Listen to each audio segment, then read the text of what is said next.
पहले पहले रात रहे गईनी पिया घरे आ धैले जब हाथ राजा जीव लागल डरे। पहले पहले रात रहे गईनी पिया घरे आ धैले जब हाथ राजा जीव लागल डरे। साझा से बात करके हमके जगैले हम बजल जब बारा राजा लहंगा उठैले। देखावे लगले लंदन मारे लगले दंदन। देखावे लगले लंदन मारे लगले दंदन। संदीप बाबू तीनों की रिकॉर्डिंग स्टूडियो छावला।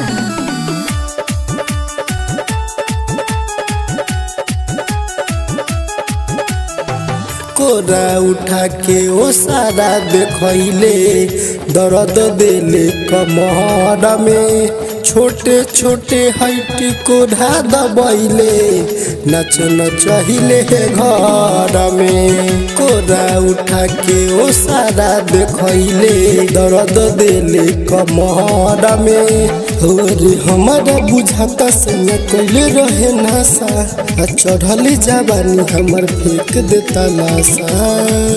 मारे लगले दंदन देखावे लगले लंदन। मारे लगले दंदन देखावे लगले लंदन।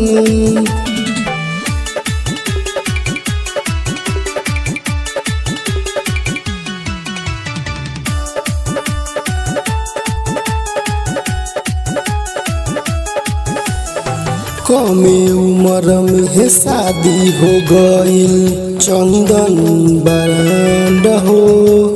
केहू के ऐसन मिले ना मर्द मिलल जैसन हमार हो।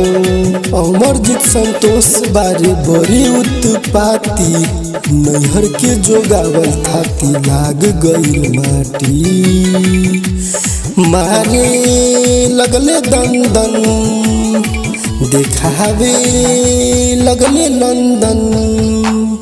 मारे लगले दंदन देखावे लगले लंदन।